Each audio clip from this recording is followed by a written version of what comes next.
Ora che hai un po' più confidenza di che cosa sono le macro, vediamo il registratore delle macro. Il pulsante si trova nel menu di sviluppo e può aiutarti a trovare delle scorciatoie, trovare del codice che ti può tornare utile. È importante, quando si utilizza il registratore di macro, registrare tutte e sole le azioni che servono, in modo da ottenere un codice che sia già il più pulito possibile. In questa lezione vediamo anche come associare una scorciatoia alle macro che registriamo, che stiamo preparando, in modo da poterle richiamare facilmente quando ci occorrono. Poi, quando sarai un pochino più esperto, probabilmente il registratore di macro ti servirà, come capita a me, magari per ricordarsi come si mette il colore giallo di sfondo a una cella, piuttosto che cancellare alcune righe, piuttosto che altre cose. Insomma, codice, tra virgolette, di basso profilo che ti torna utile al momento. Insomma, vediamo subito come poter registrare una macro. Per registrare una macro andiamo nel menu sviluppo e clicchiamo sul pulsante registra macro. Confermiamo pure il nome che ci propone Excel e da questo momento è attiva la registrazione. Tutto ciò che faremo verrà scritto a codice in Visual Basic da Excel e ce lo ritroveremo poi nell'editor.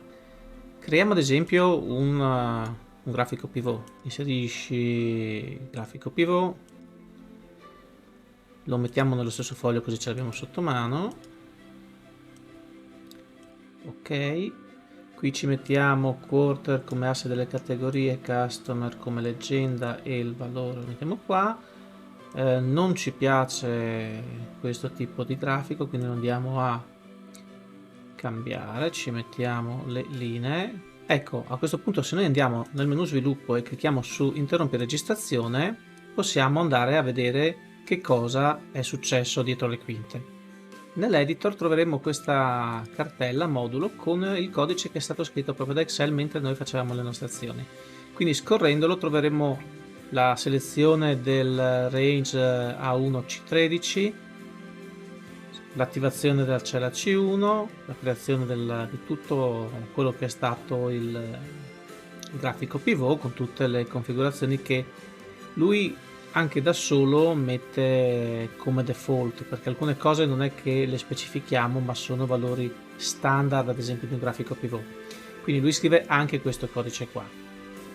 Ok, abbiamo visto che così riusciamo ad ottenere tante righe, tante informazioni, tanti comandi che possono essere utilizzati in Excel.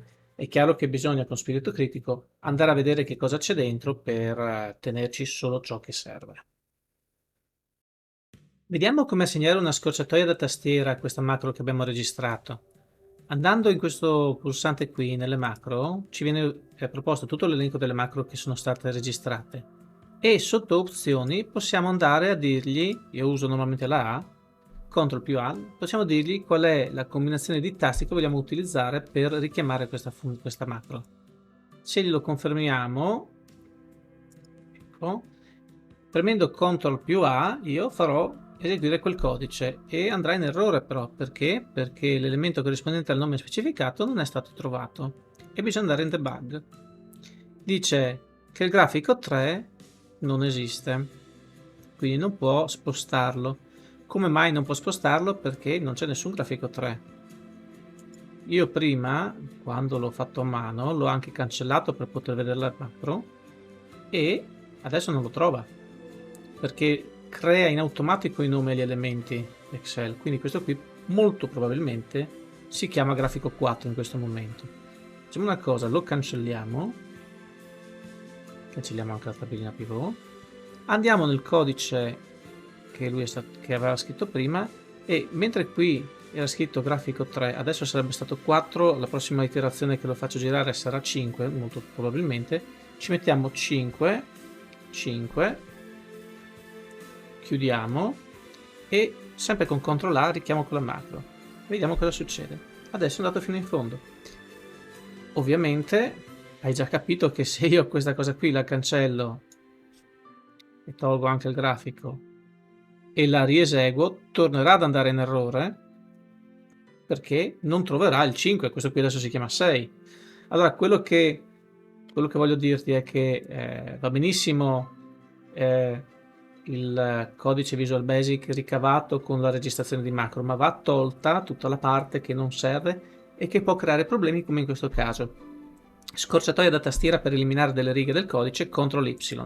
Se io qui elimino questa e questa e stoppo la macro, esco, ricancello il grafico ed elimino questa tabella pivot ed eseguo la macro, non dà errore. Perché non dà errore? Perché ho tolto le uniche due righe che facevano riferimento al nome di questo oggetto, quelle che lo spostavano.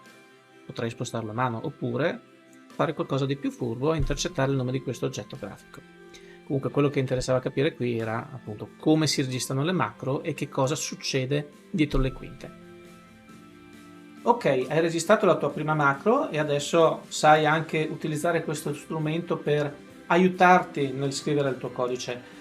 Importante però è che ricordati che il volante lo tieni tu, quindi va bene registrare del codice, ma sempre la flessibilità, l'intelligenza viene da te. Il registratore di macro è piuttosto rigido, va bene per registrare e formalizzare dei pezzettini di processo, però poi la testa ce la devi mettere. Ci vediamo al prossimo video, ciao!